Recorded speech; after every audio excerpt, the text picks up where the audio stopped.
You raise a very interesting point, which is kind of the mental health for, in my opinion, a traveling musician, because we've seen in the electronic music sector that a lot of people kind of had burnouts, were too exhausted, their mental health was really screwed up. Yeah. And obviously we know what happened to Avicii, and then that's just one of the sectors, and there are more. And I hear this a lot from musicians. So what is... And you've been, like you say, you've been touring the majority of your life, and you're not living in your home country, just traveling around, living in these big cities. Yeah. How do you balance everything mentally? Yeah, I mean, that was the thing. I feel like I never thought about it.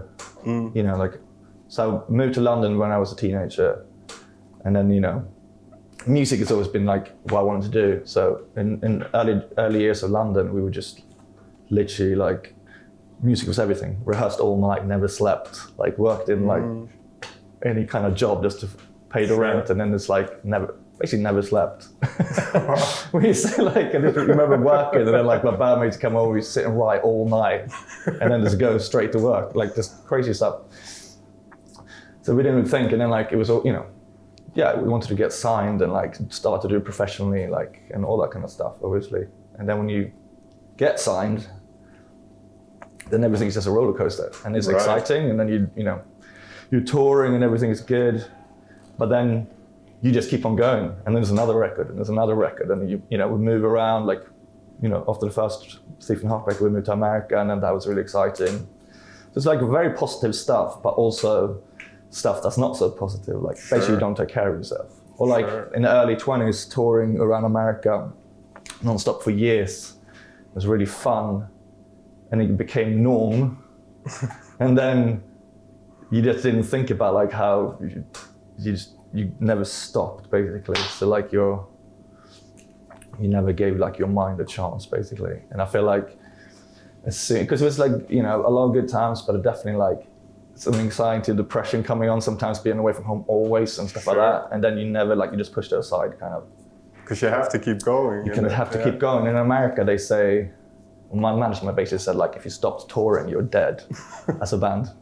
Wow. Because you have to, like, be, you know, people's... relevant. I kind of agree with, but it's not healthy. I also don't agree with it at all, you know? Sure. Especially not these days. But yeah, for me, it was just like I kept going, and then moving out of America, coming back here, and then when I kind of stopped, like the last record is a lot about like the transit, that like, you know, I've always been moving around, and like you leave your home country, and I've actually been abroad for longer than I lived in Sweden, which is also a weird thing. Yeah.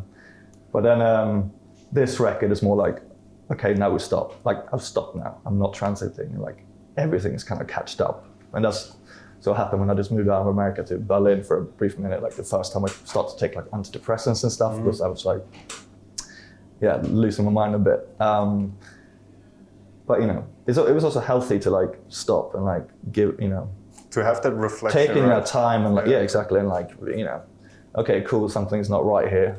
Like, how do I deal with that? And that was like my journey, but you know, I've seen it with so many mates. Oh yeah, like all our, like people in the music industry, like all my artist mates, obviously, like all been going through it. But also like outside of music, like in people's lives. And for me, that happened before COVID. Okay. So everyone was always saying like, you know, like COVID. Everyone talk about mental health, everyone just goes straight to COVID, which makes sense. But for me, like, life catched up for me before that. It was like when I moved to Berlin, it's like a year or so before COVID. And then obviously COVID did that to everyone. Everyone's at home, like, life catches up with them. It's like, what the fuck is going on now, you know?